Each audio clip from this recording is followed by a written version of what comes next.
नमस्कार, प्रणाम। मैं हूं प्रज्ञा, आपकी भाभी जी, और आपकी भाभी जी का फिर से मैदान में आ गई है आज का मुद्दा लेकर। हम लोग देखते हैं कि बच्चे स्कूल जा रहे हैं, पढ़ाई कर रहे हैं, माता पिता के बहुत पैसे भी लग रहे हैं और बच्चा लोग अच्छा नंबर भी ला रहा है। लेकिन क्या असली शिक्षा यही है? मतलब कि शिक्षा का मतलब सिर्फ यही है कि बस पढ़ाई कर लिए, डिग्री हासिल कर लिए, बस उतना ही।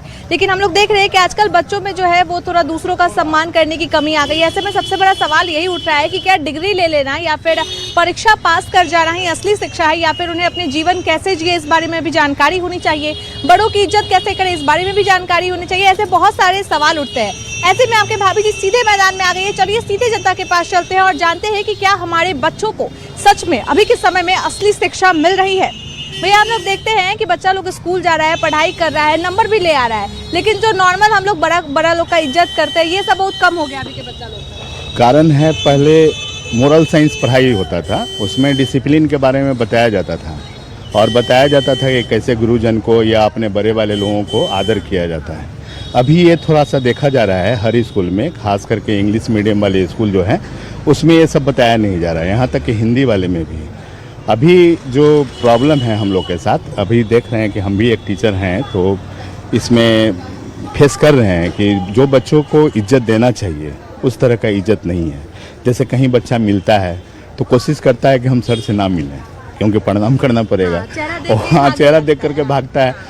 और वो सीधा जो है वो जब हम बोलते हैं कि क्या थोड़े 2 मिनट के लिए तुम विश कर सकते थे, गुड मॉर्निंग तो कम से कम बोल सकते थे, या गुड आफ्टरनून जो भी है, गुड इवनिंग, तो कुछ नहीं बोलता है।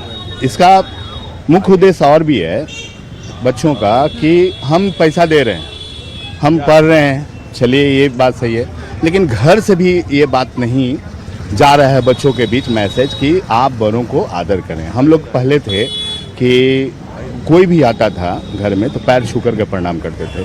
अभी ये सिस्टम ख़त्म हो गया, अब हाथ मिलाने वाला सिस्टम हो गया, या हाथ झुकता है बच्चा, अगर माँ पापा अगर आंख दिखा रहे हो तो झुकता है, झुक करके वो प्रणाम करता है। लेकिन वो जो पहले का आदर था ना, वो अब आदर हम भी नहीं देख रहे हैं, कोई भी नहीं देख पा रहा है। अभी देखते हैं ना कि बच्चा लोग जो है आपस में ही लड़ाई कर लेता है। बहुत जलन हो गया है कि अरे उसके पास ये है, मेरे पास नहीं है, उसका इतना नंबर आया, मेरा इतना नंबर नहीं है। बहुत जलन हो गया है। तो इस सब का कारण क्या है? अच्छा शिक्षा नहीं मिल रहा है घर से, स्कूल से? क्या इसमें पेरेंट्स का भी कुछ दिक्कत है। पहले एक ज्वाइंट फैमिली होती थी, आज के क्या है कि तुरंत शादी हुआ, तुरंत वो लोग अपना फ्लैट लेके या कमरा लेके शिफ्ट हो जाते हैं। और जो बचपन से दादा दादी और सब मोहल्ला का जो होना चाहिए उसको नहीं ज्ञान हो पाता है। सिर्फ उसका पढ़ाई फोकस रहता है, अपना एजुकेशन का फोकस रहता है कि हम आगे हमको करना क्या है।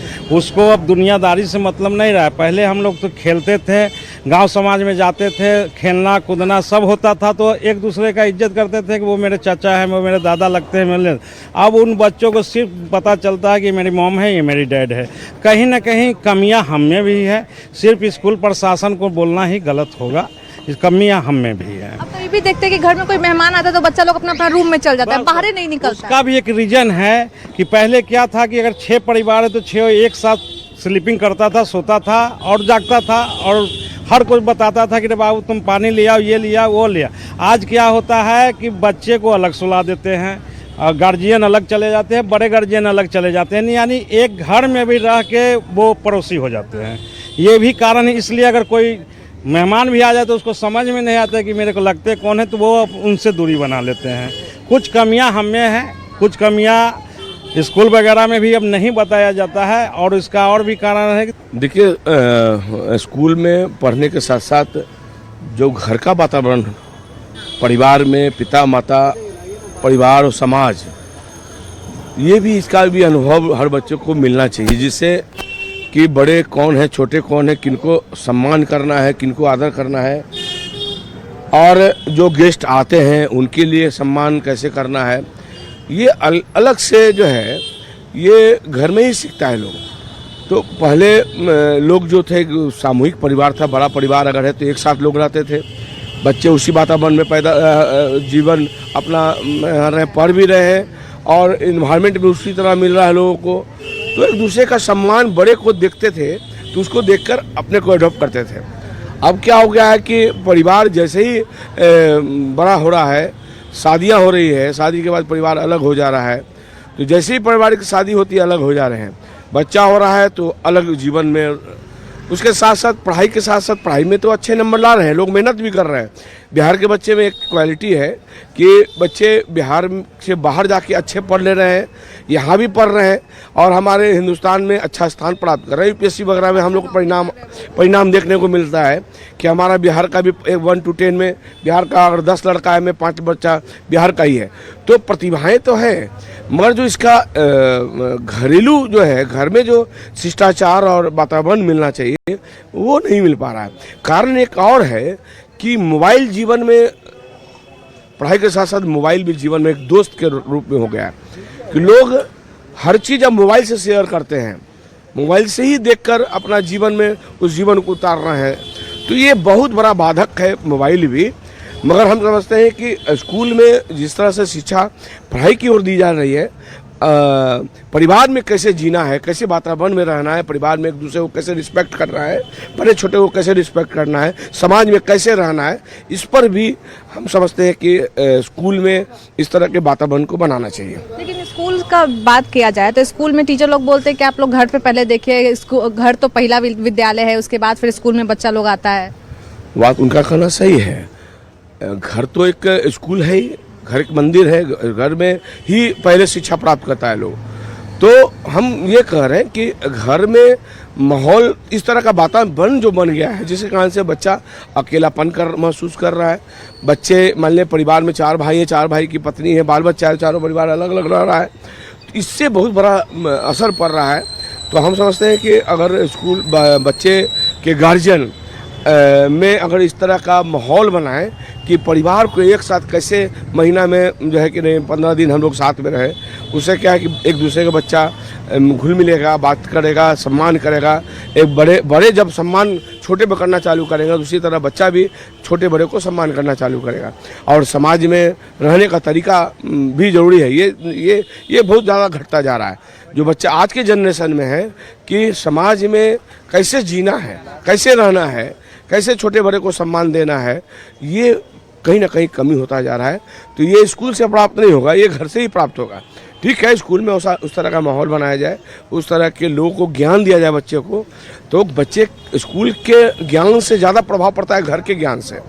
तो इस तरह के माहौल अगर मिलता है तो बच्चा निश्चित रूप से सामाजिक बनेगा और हर क्षेत्रों में आगे बढ़ेगा। भैया देखते हैं कि बच्चा लोग बहुत मेहनत करता है, लेकिन पेपर लीक हो जा रहा है, परीक्षा रद्द हो जा रहा है, तो बहुत ज्यादा दिक्कत आ रहा है। तो क्या लगता है ये पेपर जो लीक हो रहा है क्यों हो रहा है? भाई देखिए, इसमें तो बहुत बड़ा ये नीचे से ऊपर तक के तबके का ये मतलब कि इसमें मिले रहते हैं लोग। और ये आज से नहीं हो रहा है, लेकिन अभी तो एक्सट्रीम हो गया, ये बहुत एक्सट्रीम हो गया। एक मतलब कि नीट परीक्षा होता है जिसमें हमारे देश के अच्छे डॉक्टर उससे निकलते हैं। और बताइए, ये धर्मेंद्र प्रधान जो थे उनके रिजीम में 5 बार हुआ, तब बच्चे सब रोड पर आए हैं, जेएनजी जो है, क्योंकि उनका फ्यूचर लगता है कि हमके डार्क हो गया, इस वजह से वो लोग आए हैं। बच्चे ऐसे कभी नहीं किए हैं, आजादी से देख लीजिए, कभी ऐसे बच्चे रोड पर नहीं आए थे। ये बहुत बड़ी सरकार की नाकामी है। ये कभी हम लोग नहीं सोचे थे कि इतना ज्यादा होगा। और इससे क्या होता है, देखिए, जिस फील्ड में जाइए, जिसको नहीं बनना है, मतलब कि आप क्या कहिएगा, मेरिट जिसका नहीं हो वो हर जगह पर आ जाएगा, समझे। डिमेरिट वाला बच्चा और मेरिट वाला सफर कर जाएगा। तो आपको क्या लगता है इसमें सिस्टम का गलती है या फिर जो परीक्षा आयोजित करवा रहा है उस सबको भी ध्यान रखना चाहिए? किस तरह से परीक्षा आयोजित करवाए? पूरे सिस्टम में ही परीक्षा वाला भी आ जाता है। इसमें सिस्टम का ही गलती है। और इसमें तो देखिए, शिक्षा मंत्री 21 दिन के बाद वो इस्तीफा दिए, उनको तो पहले देना चाहिए था। इसमें बच्चा को रोड्स में आने से पहले, ऐसा पहले पॉलिटिशियन सब किए हैं, पहले से अपना दे देते थे। देखेंगे उनका नाकामी है, चाहे रेलवे मिनिस्टर हो, चाहे कुछ लोग कह रहे हैं ना कि जो शिक्षा मंत्री इस्तीफा दिए हैं तो क्या पेपर लीक रुक जाएगा? अभी भी झारखंड में चल रहा है, फिर इतना बिहार में भी आंदोलन हुआ था। नहीं, नैरेटिव तो यही होना चाहिए, एक क्लियर होना चाहिए। और जब ये सब उच्च पदाधिकारी और मंत्री ही जब नैरेटिव नहीं फिक्स करेंगे तो कैसे होगा? ये तो होना चाहिए। भैया देखते हैं कि बच्चा लोग पूरा मेहनत करता है साल साल भर, लेकिन फिर पता चलता है कि पेपर लीक हो गया, घरे भी नहीं पहुंचता है, पता चलता है पेपर लीक हो गया, परीक्षा रद्द हो गया, फिर से दोबारा परीक्षा देना होगा। तो इससे जो बच्चा लोग का पैसा जा रहा है, बहुत लोग यहाँ पटना में आके रह के तैयारी कर रहा है, तो इस सब में पैसा तो बर्बाद हो ही रहा है। तो क्या लगता है इस सबका भरपाई होना चाहिए? कौन करेगा इस सबका भरपाई? देखिए, भरपाई तो करना मुश्किल है, क्योंकि पैसे का भरपाई आप कर सकते हैं, लेकिन समय का भरपाई कौन करेगा? किसी बच्चे के करियर का 1 साल, 2 साल, 3 साल, 5-5 साल तक लोग तैयारी करते हैं। System as a whole corrupt है। पूरे सिस्टम, किसी कोई मंत्री या कोई पदाधिकारी अधिकारी को आप नहीं कर सकते। System as a whole corrupt है, टॉप टू बॉटम। ठीक है, तो पूरे सिस्टम को ही सुधारना होगा। और जिन बच्चों का समय गया, जिनका एनर्जी गया, जिनका करियर चौपट हुआ, तो उनका तो गया है, उसका भरपाई करना तो बहुत डिफिकल्ट है। तो क्या करे सरकार? मतलब क्या नियम लागू होना चाहिए कि इस सब पे थोड़ा रोक लगे? मतलब कोई भी पेपर लीक करने से पहले 100 बार सोचे, डरे थोड़ा। लॉ तो सरकार ला ही रही है, लॉ, लेकिन लॉ लाने से ही तो 100% उसका एश्योरेंस नहीं है कि पेपर नहीं लीक होगा। तो उसको शुरू से देखना होगा, जहां से पेपर बन रहा है और जो सेंटर पे पहुंच रहा है। इसमें बड़े पदाधिकारी भी मुश्किल क्रिएट करते हैं और छोटा सा कर्मचारी भी उसको लीक करा सकता है। तो लीक प्रूफ सिस्टम तो बनाना होगा सरकार को, उसके लिए बैठ के काम करना होगा। और जो कड़ा नियम है कि लोग पहले से डरे, लेकिन ये सिस्टम जो है ये काफी लंबे समय तक से ये चला आ रहा है, लेकिन अभी तक सरकार इस प्रति जागरूक नहीं थी, कोई स्टेप नहीं लिया गया, तो लोगों ने इसको कैजुअल समझ लिया कि चलो भारत में क्वेश्चन पेपर लीक कर देना आम बात है और यहाँ पे कोई नियम कायदा कानून नहीं चलता है, कुछ पैसे देंगे और निकल आएंगे बाहर। इसलिए इतना बड़ा गैंग बना हुआ है। अब उस गैंग को बस्ट करना और पूरी चीजों को जीरो करना डिफिकल्ट है, समय लगेगा, लेकिन अगर सरकार चाह जाएगी तो वो कर सकती है।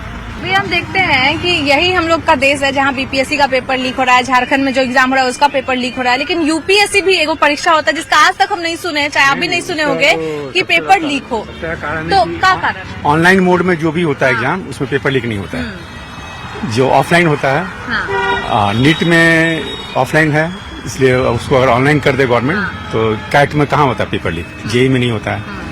तो सबसे बड़ा मुद्दा ये है, offline exam, one time exam, one day exam जो होता है, जैसे जेई में 2-3 बार एग्जाम होता है, 2 बार एग्जाम होता है, वो ठीक है। इसमें भी अगर कुछ स्क्रीनिंग कर दे कि भाई पहले कुछ छट जाए तो वो ठीक रहेगा। यहाँ तो प्राइवेट कॉलेज का कार्टेल है बना हुआ, कि प्राइवेट कॉलेज वाले प्रेशर देके कि भाई कम मार्क्स भी लाएंगे तो हो जाएगा एडमिशन। तो आपको क्या लगता है जो पेपर लीक हो रहा है उसमें दोषी कौन है? क्योंकि बहुत सारा पेरेंट्स भी है जो चाहता है कि मेरा बाल बच्चा शॉर्टकट में निकल पूरा जाए। सिस्टम ये है। ऐसे ऊपर मोदी जी ट्राई कर ही रहे हैं, वो उनके कारण थोड़ी हो रहा है कुछ भी। ये तो सदियों से जो मेंटलिटी है लोगों का वो हो रहा है, जो पेपर सेट कर वही लीक कर रहे हैं। तो इसके लिए फुल प्रूफ सिस्टम ऑनलाइन ही सबसे बड़ा है। ऑनलाइन में क्या होता है कि पेपर जैसे सीयूटी है, सीयूटी ऑनलाइन होता है, 6-7 शिफ्ट में होता है, नॉर्मलाइजेशन प्रोसेस होता है उसमें, तो वो ठीक है, उसमें कोई दिक्कत नहीं है। कहाँ कभी कुछ नहीं आवाज आया इस तरह का। तो चूंकि 25 लाख बच्चे देते हैं तो इसको गवर्नमेंट बोलती है कि तो उस तरह का इंफ्रास्ट्रक्चर तैयार करना पड़ेगा गवर्नमेंट को, या शिफ्ट में करे उस तरह से, वही एक उपाय है और कोई उपाय नहीं है। ऑनलाइन परीक्षा लेंगे तो फिर थोड़ा सा पेपर लीक पे थोड़ा कमी आ सकता है। पहले होता था कि एम्स अलग होता था, नीट अलग होता था, उस तरह से कर दे तो एक दिन में क्या होता है, बच्चे फ्रस्ट्रेटेड हो जाते हैं, 1 साल बर्बाद हो जाता है एक दिन के एग्जाम में। तो वो चीज मतलब कि मेरी बेटी खुद मैंने सफर कर चुकी है इस चीज को। हाँ, कितना बच्चा लोग तैयारी करते करते उम्र निकल जाता है, लेकिन फिर भी पता चलता है कि यही चल रहा है। जैसे एम्स वगैरह है, पीजी में अलग अलग एग्जाम, एम्स अलग है, नीट अलग है, नीट पीजी अलग है, 6 महीने होता है एग्जाम, वो ठीक है, उसमें फ्रस्ट्रेशन ज्यादा प्रेशर नहीं रहता बच्चों को। ये एक दिन का एग्जाम जो है ना, एक दिन का, उस कारण नहीं हो रहा है ये सब। नीट में ही होता है और किसी में कहाँ हो रहा है। हाँ, ये झारखंड का तो खैर लचर पचर, उसका तो खैर सिस्टम ही पूरा ये है।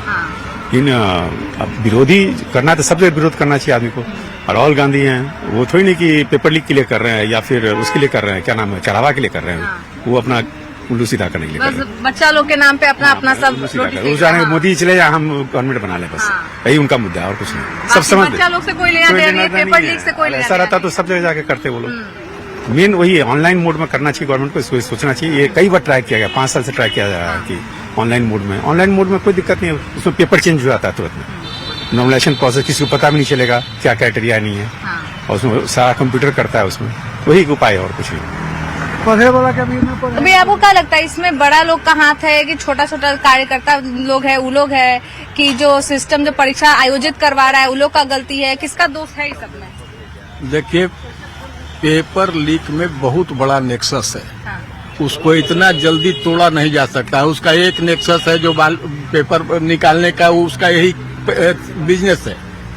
दूसरा उसमें है जो क्वेश्चन सेटर है।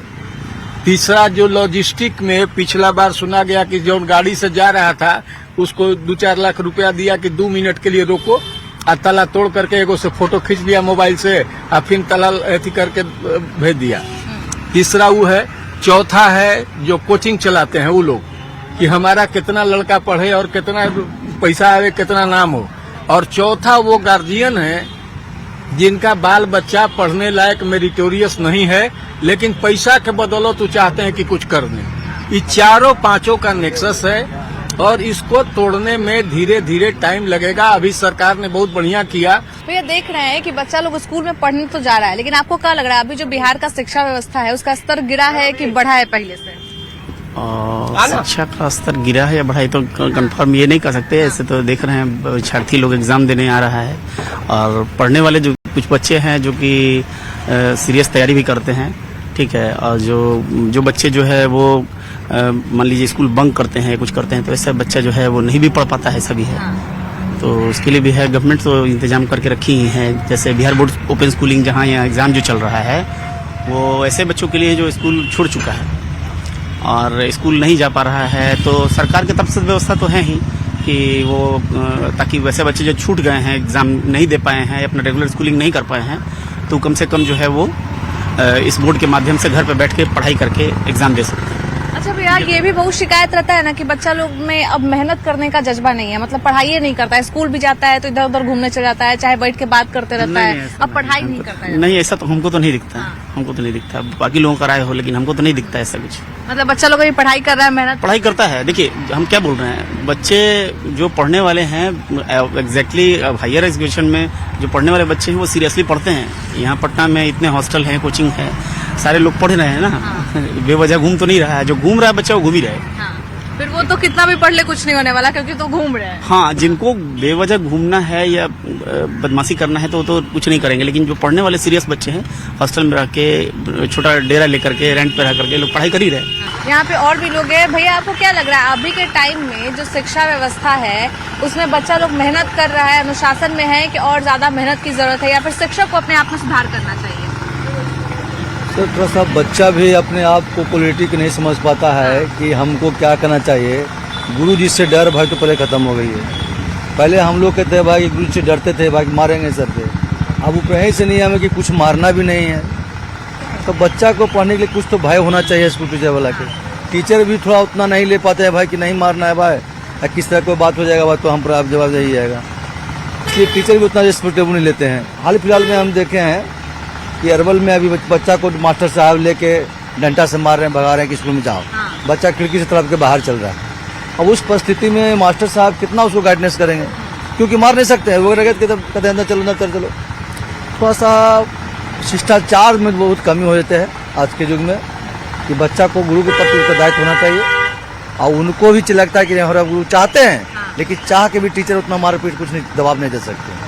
अच्छा, अभी हम देख रहे हैं कि बच्चा लोग भी पूरा हाईटेक हो गया, एआई से पढ़ रहा है, कंप्यूटर एकदम अच्छा से जानता है, लेकिन टीचर उतना अपने आप को अपडेट नहीं कर पाया है। तो ये भी थोड़ा गलती है टीचर लोग का, अपने आप को उसको अपडेट करना चाहिए बच्चा लोग के हिसाब से। बच्चा को है ना सर कि सभी विषय का अनुपालन करना पड़ता है, और टीचर है जो अपने ही विषय में माहिर रहता है, जो अपने विषय को पूरा गाइडेंस बढ़िया से कर पाती है। उसी प्रकार बच्चा को थोड़ा सा लगबे करता है कि हम कौन सा विषय में अच्छा रहे, लेकिन उसको तो सब विषय को लेकर चलना है। मैट्रिक से बच्चा से लग रहा है कि मैट्रिक के पीछे देंगे भाई तो अच्छा टॉपर नंबर लाए, तो उसकी